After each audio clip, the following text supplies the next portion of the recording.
ശ്രീപത്മനാഭൻ ഇവിടെ സൂചിപ്പിച്ചതുപോലെ തന്നെ ഹരിയാനയിൽ ഹാട്രിക് വിജയത്തിലേക്ക് BJP കുതിക്കുകയാണ്. ജമ്മു കാശ്മീരിലും വലിയ മുന്നേറ്റം. നാഷണൽ കോൺഫറൻസ് കോൺഗ്രസ് സർക്കാർ രൂപീകരണ ശ്രമങ്ങൾ ഇപ്പോൾ ആരംഭിച്ചു കഴിഞ്ഞു എന്നാണ് നമുക്ക് മനസ്സിലാക്കാൻ സാധിക്കുന്നത്. പക്ഷേ അതേസമയം തന്നെ BJPയുടെ സാധ്യതകളെയും നമുക്ക് തള്ളിക്കളയാൻ സാധിക്കുന്നില്ല. കാരണം സ്വതന്ത്രരുടെ നിലപാട് വരും നിമിഷങ്ങളിൽ വരും മണിക്കൂറുകളിൽ ഏറ്റവും നിർണായകമാകുന്ന ഒരു സാഹചര്യത്തിലേക്കാണ് കാര്യങ്ങൾ പോകുന്നത്. ഏറ്റവും ഒടുവിൽ ലഭ്യമാകുന്ന ഈ ഫലസൂചനകൾ എങ്ങനെയാണ് BJP പ്രതീക്ഷയോടെ കാത്തിരിക്കുന്നത് നോക്കിക്കാണുന്നത്? അല്ല, ഇതിലെന്താ അറിയോ, കാശ്മീരിൽ നമ്മളിപ്പോൾ വലിയ ഒരു അട്ടിമറിയൊന്നും ഇനി പ്രതീക്ഷിക്കേണ്ട എന്നാണ് ഞാൻ മനസ്സിലാക്കുന്നത്. കാരണം ഏതാണ്ട് 50-ലധികം സീറ്റ് നാഷണൽ കോൺഫറൻസ് കോൺഗ്രസ് സഖ്യത്തിന് ഇപ്പോൾ ലീഡ് ചെയ്യുന്നുണ്ട്.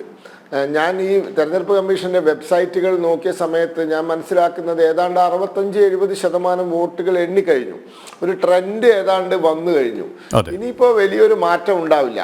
അപ്പോൾ അവർക്ക് ഭരിക്കാനുള്ള ഒരു മാൻഡേറ്റ് ജനങ്ങൾ നൽകി എന്നുള്ള, നമ്മൾ ഈ കോൺഗ്രസ്സുകാരെ പോലെ സംസാരിക്കാൻ ഒരു BJPക്കാരനായ ഞാൻ തയ്യാറാവുന്നത് ശരിയല്ലല്ലോ. കാരണം ഇപ്പോൾ കോൺഗ്രസ് ഇപ്പോൾ ഹരിയാനയിൽ പറയുന്നത് വോട്ടെണ്ണൽ പതുക്കെയാണ്, അതുകൊണ്ടാണ് ഞങ്ങൾ പിന്നിൽ നിന്ന്.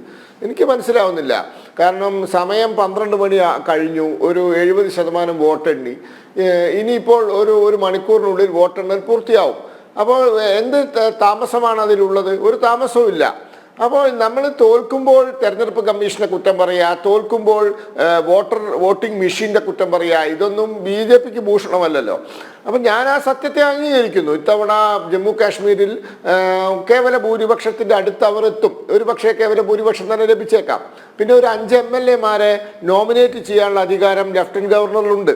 അങ്ങനെ ഒരു സംവിധാനത്തിൻ്റെ സഹായം ലഭിച്ചാൽ പോലും BJPക്ക് നിലവിലുള്ള സാഹചര്യത്തിൽ ഭൂരിപക്ഷം കിട്ടുമെന്ന് ഞാൻ വിശ്വസിക്കുന്നില്ല. അപ്പോൾ ഉത്തരവാദിത്ത ബോധമുള്ള പ്രതിപക്ഷമായി BJP ജമ്മു കാശ്മീർ നിയമസഭയിൽ ഉണ്ടാവും. BJP അവിടെ ഉറപ്പുവരുത്താൻ പോകുന്നത് ജമ്മു കാശ്മീർ സർക്കാരിൻ്റെ ഫണ്ടുകൾ, ജമ്മു കാശ്മീരിന് കേന്ദ്രം നൽകുന്ന ഫണ്ടുകൾ, അവ കാശ്മീരിൻ്റെ വികസനത്തിന് വേണ്ടി ചെലവഴിക്കണം. ഏതെങ്കിലും വ്യക്തികളുടെയോ കുടുംബത്തിൻ്റെയോ വികസനത്തിന് വേണ്ടിയല്ല. കാശ്മീരിലെ സാധാരണക്കാരൻ്റെ പ്രശ്നങ്ങൾ പരിഹരിക്കാൻ വേണ്ടി ചെലവഴിക്കണം. കാശ്മീരിൽ നല്ല റോഡുകൾ വേണം. കാശ്മീരിലെ കൃഷിക്കാർക്ക് അവർ ഉൽപ്പാദിപ്പിക്കുന്ന ഉൽപ്പന്നങ്ങൾക്ക് ന്യായവില കിട്ടണം. കാശ്മീരിൽ ക്രമസമാധാനം ശക്തമായിരിക്കണം. ഇങ്ങനെയുള്ള കാര്യങ്ങൾ ഉറപ്പുവരുത്തണം. അപ്പം ലോകത്തെ ഏറ്റവും വലിയ തീവണ്ടി പാലം കാശ്മീരിലെ ചെനാബ് നദിക്ക് കുറുകെ മോഡി സർക്കാർ ഉണ്ടാക്കിയിരിക്കുകയാണ്. ശ്രീനഗർ ജമ്മു ഹൈവേ 4 വരി പാതയാക്കിയിരിക്കുകയാണ്.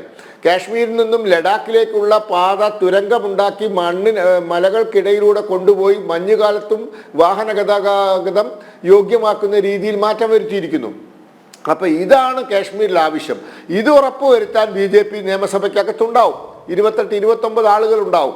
അപ്പോൾ കാശ്മീരിൻ്റെ ഭരണം കൃത്യമായി ജനങ്ങൾക്ക് വേണ്ടിയുള്ളതാക്കാൻ വേണ്ട തീവ്ര പരിശ്രമം നടത്താൻ BJP നിയമസഭയ്ക്കകത്തുണ്ടാകും. അത് ഉറപ്പുവരുത്തുക എന്നുള്ളതാണ് BJPയുടെ ലക്ഷ്യം. ബാക്കി ജനഹിതമനുസരിച്ച് കാര്യങ്ങൾ നടക്കട്ടെ എന്നാണ് BJPക്ക് പറയാനുള്ളത്.